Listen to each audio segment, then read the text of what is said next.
The Burden of Gifts Tempest Trials event is ending 2020 with quite the bang. We have some very good rewards for this one, and we'll be talking about each of them in this video. As always, if you earn the max of 50,000 points, you can get up to 42 orbs, 11,000 feathers, and 80 sacred coins. You'll also be able to pick up 50 Ephemeral 12 divine codes, and 1 light blessing from Mythic Freya, and 1 dark blessing from Mythic Triandra from last month. For sacred seals, we have a 1-2 punch combo of Fortress Defense and Res and Mystic Boost. Then for our reward unit, it's going to be Winter Felix, and you can earn 1 4-star and 1 5-star copy. We'll talk about him more later on. Alrighty, so we have 2 really awesome sacred seals, and I'm going to spend more time on them. They may not be needed on every unit out there, but they can work nicely on some interesting units and builds. First up is Fortress Defense and Res 2, and yes, it only goes up to the tier 2 upgrade, and at this tier, it grants a flat +4 defense and res at the cost of -3 attack. If you really want flat defense and resistance, then now you can have both instead of choosing between Fortress Defense or Fortress Resistance. This can be useful for soaking chills or the defense and res debuffing tower in Aetherids, and you can of course stack it with the Fortress Defense and Res 3A skill for a total of +10 defense and resistance and -5 attack. Those are all permanent stats present outside of combat, and that's important for certain stat comparison checks. For example, AoE specials use the flat stats of both units, so stacking a bunch of flat defense or free resistance really cuts down on their effectiveness. While the loss of attack is a factor, especially if you double stack these skills, I do think Fortress Defense and Res 2 is a fine sacred seal option if you want extra defense and resistance for both phases. We do not have a bracing stance seal or a bracing blow seal yet, but this provides a similar stat boost, except you don't have to choose which phase you need those stats on. You get them on both, and this is why solo skills are so potent. Now ideally you still want your unit to still KO stuff, so don't go dropping your attack stat too low. Thanks to specials, you can supplement that loss of attack, and armies like Idun who can just use Special Fighter to churn out Bonfire or Ignis procs wouldn't mind too much the loss in attack for even more tankiness. It is going to be wild to see Fortress Defense and Res stacking, and an extra +10 defense and resistance for either phase is going to be annoying for any unit. If you previously used any of the defense or resistance increasing sacred seals on your tanks, Fortress Defense and Res 2 will be a fun new seal to try out. Next up we have Mystic Boost 3, and boy, this would be an interesting sacred seal for certain builds. If you're not familiar, this skill disables foes' skills that calculate damage using the lower of foes' defense or res, and skills that calculate damage from staff like other weapons. Basically, Mystic Boost 3 nullifies adaptive damage and Wrathful Staff effects. For its third ability, it restores 6 HP after combat, and that does not require you to make an attack. So let's go down the list one by one. Adaptive damage is mainly present on every Dragonstone weapon, although it only targets ranged units. Many high-res mages who would normally be fine tanking the magical damage from a dragon actually just get wrecked by adaptive damage, since they usually have much lower defense stats. With Mystic Boost, this is no longer the case, and dragons will only target res stats because they still deal magical damage. This is super good if you have a high-res range unit, since they can now attack into or just face tank a dragon initiation. For some niche cases, adaptive damage is also present on Annette's Crusher, Felicia's Plate, Infantry Hexblade, and Sorcery Blade. Regarding Hel, who you may start seeing more of, her unique axe does not have adaptive damage. Instead, if she fights a non-tome or staff unit, she straight up targets their res stat only. That means Mystic Boost will not affect her. By nullifying Wrathful Staff, that's obviously only going to affect healers, and basically means they go back to dealing half damage. While that's great, healers still have Dazzling Staff, which is arguably more annoying. However, with Mystic Boost in the Sacred Seal slot, you can now run it with Nelsie Disrupt at the same time. That way you can cancel both Wrathful and Dazzling Staff. Probably not needed that often, but it's something that I think you could only previously do with the Splashy Bucket Dagger. Last, we have the 6 HP after combat effect, and this is probably applicable to more units and builds. I may make another video just to talk about Mystic Boost combos, because there are a lot of case-by-case scenarios. Let's talk about some basic situations. With a 6 HP after combat, you can cancel out Fury 3 and the tier 4 push skill recoil damage. For the push skills, this is really important, since any hits on the user on top of continuous recoil damage will eventually deactivate the skill. Speaking of which, OG Alm's Double Lion Refined for his Falchion needs him to be at full HP to get brave attacks, but it deals 5 damage after 1 use. With Mystic Boost, you can keep the pain train going. Same applies to Brave Celica. Her Refined for Royal Sword did kind of solve that same problem. However, now you can use her Double Lion B skill with a different weapon like a Fire Sweep Sword, and you can heal with Mystic Boost in the seal slot. I mentioned Hel may be popping up more, and that's because she is super nasty with Mystic Boost. With her weapon, she gets a miracle effect if you do not use a mage or healer against her. Mystic Boost continuously heals her after every fight, so you can always proc Miracle again and again. If you don't bring a major healer, you need to double Hel when she gets low or have a brave weapon. Easier said than done, except now Hel can run this Mystic Boost Miracle setup while still using Guard Bearing. That is not great to face, and while guard bearing stalls your advances, health keeps healing 6 HP after every fight. There has also been talks about the good old Ares Perma Miracle setup, similar idea to Hell, except you need to actually use the Miracle Special, a Slaying Weapon, Special Spiral, Mystic Boost, and maybe heavier Flashing Blade if you don't double.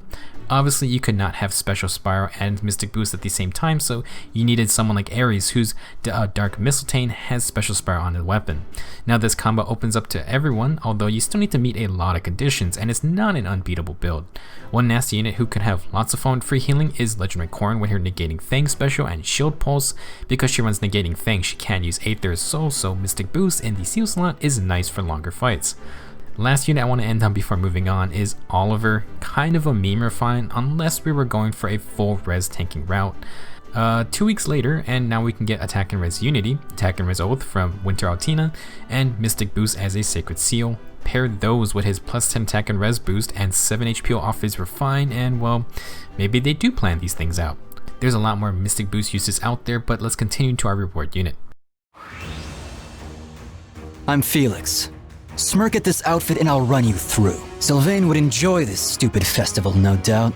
Winter Felix is our last Tempest Trials unit for the year, and like the past 2 years, he's an armored unit. Felix is actually a blue armored archer, and the only other blue armored archer in the game is Halloween Niles.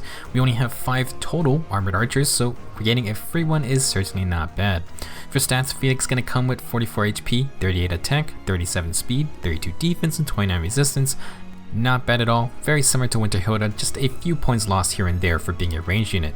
In terms of all archers, Felix does pass Legendary Alm's nice 37 attack and speed standard, so the guy is going to be doing a lot of damage, and he has good bulk thanks to his armored BST. He won't be moving a ton without Armor March, but in terms of pure combative power, Felix will be just fine. For his weapon, Felix has the Reindeer Bow Plus. This is the same as Winter Hilda's Candy Cane Lance. It has 12 might, and if unit is within 2 spaces of an ally, grants plus 5 attack and defense to unit during combat, and inflicts special crit on charge -1 on foe per attack. Be near some allies to share the Christmas chair, and you get bonus attack and defense and guard. Very solid defensive weapon, and since Armians only move 1 space, it shouldn't be too hard to activate Reindeer Bow even on player phase moves. If you aren't planning to move much and let the enemy come to you, then Reindeer Bow is a very solid inheritable weapon. Back to his base kit, Winter Felix will come with Glimmer's special. It's a fine option with his high base attack and attack increasing weapon. He also has Swift Sparrow 2 for +4 attack and speed on initiation. May seem a bit weird to use on an armor unit, but Armor March does exist, and Felix has the attack and speed to double a decent amount. For his last skill, Felix has Dull Ranged, which neutralizes all field buffs on ranged foes. Honestly, a decent skill, it just has a lot of competition in the B slot. For the most part, a decent base kit that technically can work together. Felix can sit back with his teammates, and Reindeer Bow is going to give him extra attack and defense, plus guard. Then you have Dull Range to get rid of field buffs. For the player phase, he has Swift Sparrow, although if you use Armor March on Felix, he might move outside of Reindeer Bow's 2 space range, so keep that in mind. If you plan to merge up Felix, the Neutral Nature is going to give him +1 HP, attack and speed.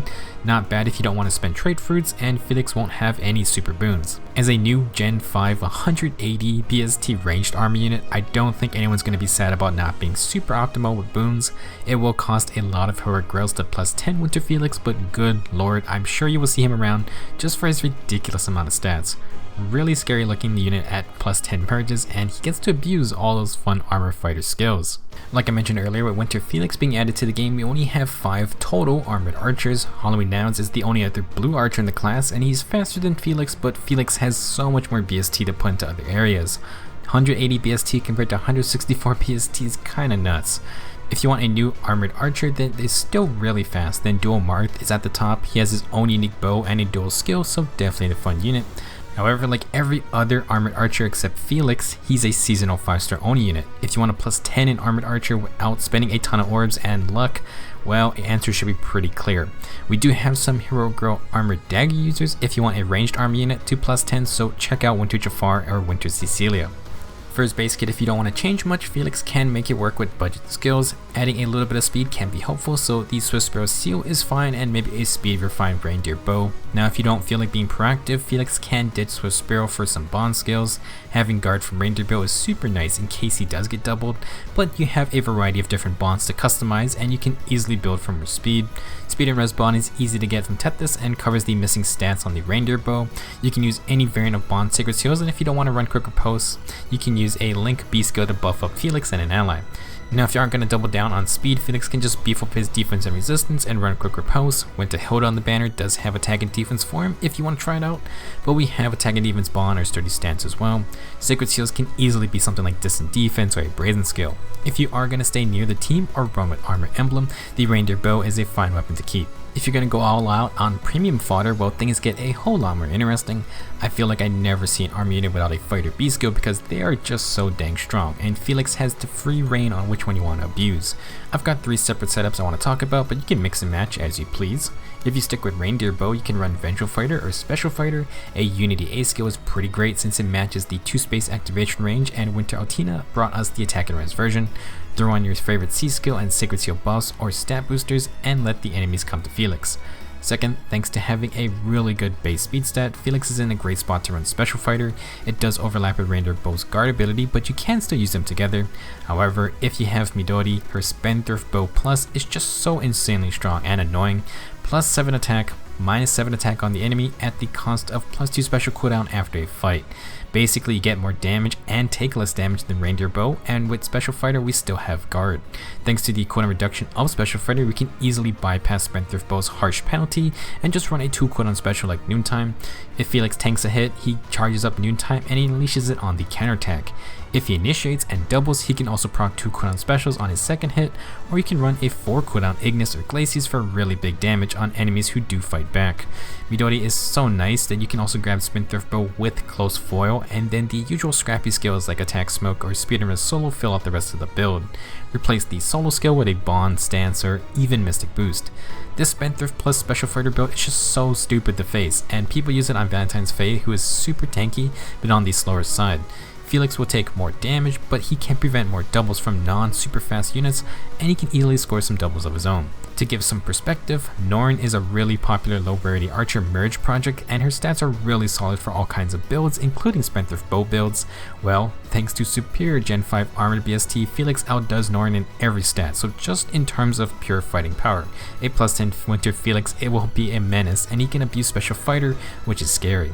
Norn does have her benefits as an infantry unit with higher movement and certain skill options like Null C Disrupt, but Felix is just fine thanks to those fighter B skills. Last, I want to mention, if you want to put on the player phase pressure, then of course Bold Fighter is always scary. Felix can always run the nasty Brave Bow plus Bold Fighter combo since he has great base attack, and that's just a really dumb thing to encounter as well. You just run double Death Blow and annihilate whatever poor soul gets in front of you, minus some tanky green foes.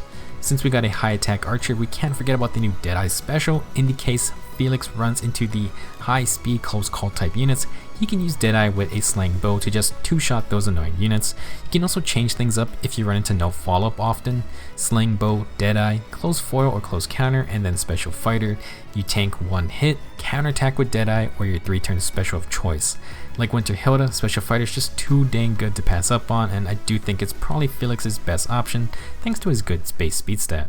For some final thoughts, this is a great Tempest Trials event. Fortress Defense and Res 2 and Mystic Boost are both really solid seals that I think are worth using. They may not be super vital on everyone, but they provide nice build options, which is good since Sacred Seals can transfer to anyone you want. As for Winter Felix, he is our first free armored archer and doesn't have a lot of competition since it's a small class. He has a great high attack and speed stat spread with decent defense and res, and can abuse things like Special Fighter very well. Reindeer bow is not a bad defensive weapon since it has guard, and it should be great inheritable option for slower archers. Now, not everyone likes colored archers because they do have their weapon triangle disadvantages, while colorless archers don't have disadvantageous matchups except against Raven Tomes. Personally, I don't really mind since you bring different types of units on a team to deal with various enemies anyway. Felix can easily run close counter if you wish to fight sword units, and you can maybe even score some one-shot counterattacks. I definitely do not look forward to fighting a fully built Felix, and he is quite a popular character, so I do imagine we'll see him around. Let me know your thoughts on Winter Felix and the new Sacred Seals in the comments. Feel free to share your own build ideas. Thanks for watching, I'll see you guys in the next video.